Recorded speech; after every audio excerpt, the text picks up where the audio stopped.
Kandukur RTC డిపోకు నూతన బస్సులు తీసుకువచ్చేందుకు రాష్ట్ర ప్రభుత్వం ప్రయత్నాలు చేస్తోందని Nellore RTC regional chairman Sannapareddy Suresh Reddy తెలిపారు. నెల్లూరు జిల్లా కందుకూరు ఆర్టీసీ డిపోను సురేష్ రెడ్డి సందర్శించారు. ఆర్టీసీ డిపో గ్యారేజీని, ప్రయాణికులు ఉండే ఆర్టీసీ బస్టాండును కలియ తిరిగి పరిశీలించారు. అనంతరం సురేష్ రెడ్డి మీడియాతో మాట్లాడుతూ గత వైసీపీ ప్రభుత్వం చేసిన నిర్లక్ష్యానికి అనేక ఆర్టీసీ బస్సులు మరమ్మతులకు గురయ్యాయన్నారు.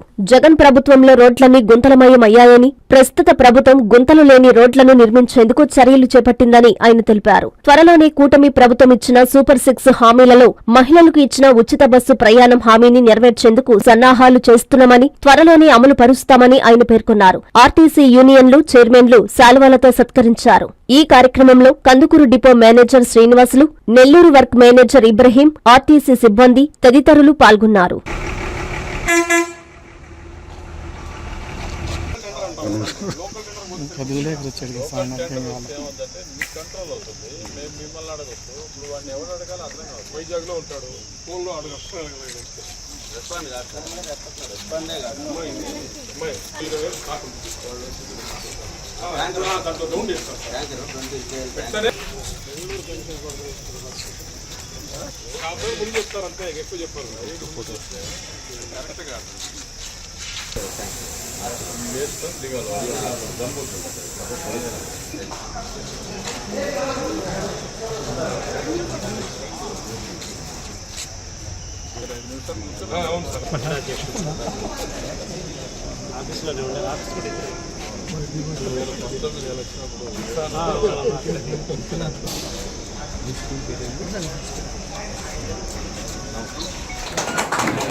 ఎస్ఆర్టీసీ జోనల్ చైర్మన్గా నేను ఈరోజు కందుకూరు డిపోని సందర్శించి ఇక్కడున్న పరిస్థితులను అవగాహన చేసుకుని రాబోయే రోజుల్లో ఈ యొక్క డిపో యొక్క అభివృద్ధి విషయంలో కానివ్వండి, ఇక్కడ ప్రయాణికుల సౌకర్యాలు మెరుగుపరచడానికి కోసంగా నేను ఇక్కడికి రావడం జరిగింది.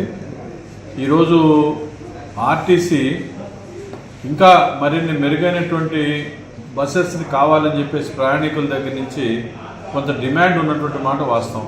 ఇక్కడి నుంచి మనకి బెంగళూరుకి కానివ్వండి, లేదా సింగరాయకొండ కానీ ఇట్లా మార్కాపురం కావాలని డిమాండ్ అయితే ఉంది. మనకి రాబోయేటువంటి రోజుల్లో 2900 ఎలక్ట్రికల్ బస్సులు ఆంధ్రప్రదేశ్కి రాబోతున్నాయి.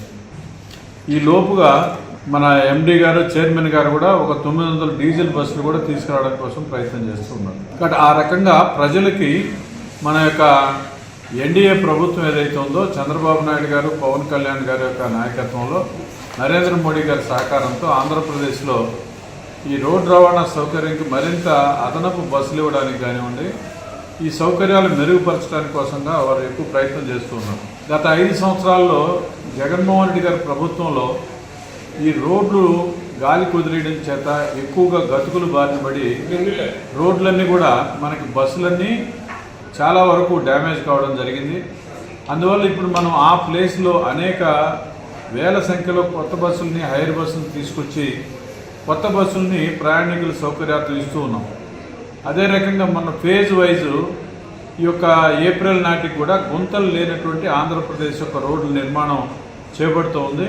దానివల్ల కూడా కొంత ప్రజలకి, ఈ ప్రయాణికులకి ఒక మెరుగైనటువంటి సౌకర్యం వస్తూ ఉంది. గత ప్రభుత్వం ఆర్టీసీని గవర్నమెంట్లో విలీనం చేసుకుంది కానీ ఎక్కడా కూడా డెవలప్మెంట్ విషయంలో కానీ, వర్కర్స్ యొక్క వెల్ఫేర్ విషయంలో కానీ వాళ్ళు పూర్తిగా కూడా సీతకన్ను చూపించారు. దానివల్ల అనేక రకాలైనటువంటి సమస్యలు ఎక్కడ వేసిన గొంగలు అక్కడే ఉండిపోయినాయి. ఒక కొత్త బస్సు కొనడం కానీ, లేకపోతే ఎంప్లాయీస్కి ఉన్నటువంటి సౌకర్యాలు కూడా తీసేయడం జరిగింది. గవర్నమెంట్లో కలిసిన తర్వాత వాళ్ళ హెల్త్ బెనిఫిట్స్ ఏదైతే ఉన్నాయో, గతంలో ఇది మాస్ ఫీల్డ్ కాబట్టి ఇక్కడ రాత్రనక పొగలనక కండక్టర్లు, డ్రైవర్లు ఈ యొక్క ప్రజలకి సౌకర్యం చేస్తుంటారు. అలాంటి బస్సు నడిపేటువంటి వీళ్ళకి చాలా టెన్షన్ ఉంటుంది, మానసిక ఒత్తిడి ఉంటుంది. అందువల్ల వీళ్ళకి ఏదైనా సరే ఆరోగ్యం బాగలేనప్పుడు ఆర్టీసీ వాళ్ళే గతంలో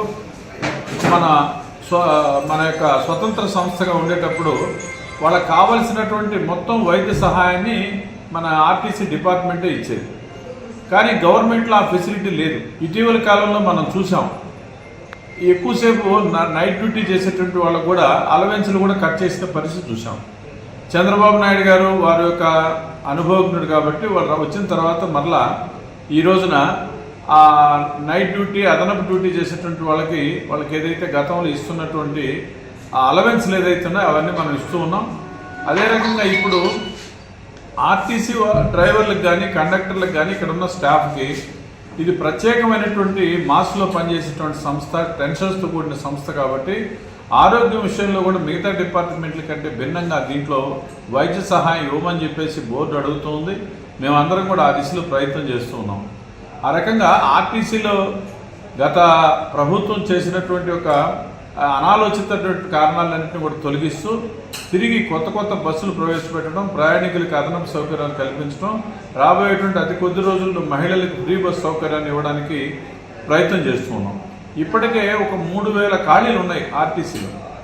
చాలా సంవత్సరాలు అయిపోయింది రిక్రూట్మెంట్ చేసుకొని కూడా. దానివల్ల ఎంప్లాయీస్ సతమతం అవుతూ ఉన్నారు. ఇప్పటికే ప్రభుత్వం దృష్టికి, ముఖ్యమంత్రి గారి దృష్టికి, మా యొక్క బోర్డులో ఉన్నటువంటి ఎండీ గారు కానీ చైర్మన్ గారు అందరూ కూడా వారి దృష్టికి తీసుకురావడం జరిగింది. ఆ రిక్రూట్మెంట్ కూడా కొంత వచ్చినట్టయితే వీళ్ళకు ఉన్నటువంటి ఆ పని భారం, ఒత్తిడి కొంతమేర తగ్గుతుంది. లేకపోయినట్టయితే ఎవరికి కూడా వాళ్ళకి కనీసమైనటువంటి వాళ్ళకి ఏదైతే లీవ్స్ కానివ్వండి, వాళ్ళ ఆరోగ్య సమస్యల కోసంగా వాళ్ళకి కావాల్సినటువంటి ఓడీ ఫెసిలిటీస్ కానీ ఇవేమి ఇవ్వలేకపోతున్నాం. కారణం ఏంటంటే స్టాఫ్ బాగా కొరతుంది. ఆ పరిస్థితుల్లో ఇవాళ ఆర్టీసీ నడుపుతున్నాం. కాబట్టి వాటిని కూడా త్వరితగతిన ముఖ్యమంత్రి గారు మంత్రిమండలి యొక్క ఆమోదంతో కొత్త రిక్రూట్మెంట్ కూడా చేసుకున్నట్టయితే మనం ఇంకా మెరుగైనటువంటి సౌకర్యాలు ఇవ్వాలి. కరోనా తర్వాత చాలా బస్సులు మనం ఆ రోజు ఉన్నటువంటి పరిస్థితుల్లో కొన్ని క్యాన్సిల్ చేయడం జరిగింది. నష్టంతో కూడుకొని ఆర్టీసీ నడపలేదు కాబట్టి ఆ రోజుల్లో వాటిని క్యాన్సిల్ చేయడం జరిగింది. మరలా మారుతున్న పరిస్థితుల దృష్ట్యా, చాలామంది ప్రయాణికుల యొక్క కోరిక దృష్ట్యా కూడా ఇవాళ మనం చాలా బస్సులు అవసరం ఉంది. అందుకని ఆ రకంగా స్టార్ లైనర్స్ కావాలని, లేకపోతే ఏసీ బస్సులు కావాలని, లేకపోతే పల్లె వెలుగులు కావాలని చాలా ప్రయాణికులు డిమాండ్ చేస్తున్నారు. త్వరితగతిన మేము దశల వారీగా వాటి అన్నింటినీ కూడా ప్రయాణికులకు అందించే దానికోసంగా తప్పనిసరిగా ప్రయత్నం చేస్తామని సందర్భంగా తెలియజేస్తాం. ఐఐటి దిగ్గజం విజేతల శిఖరం నారాయణ రెసిడెన్షియల్ స్కూల్స్. ఐఐటిలో టాప్ ర్యాంక్ కోసం సివో స్పార్క్ ఒలింపియాడ్ ప్రోగ్రామ్స్, నీట్లో టాప్ ర్యాంక్ కోసం co medi programme.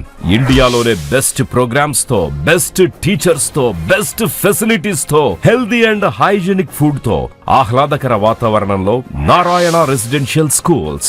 Regional mathematics olympiad ఐఓ క్యూమైలో గత 3 సంవత్సరాలుగా చారిత్రాత్మక విజయాలతో సంచలనాలు సాధింపజేస్తోంది Narayana.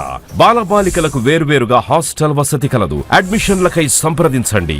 Narayana residential schools, Dhanalakshmipuram, Nellore. Phones 8179880325, 8179880337 మరియు 8179881189.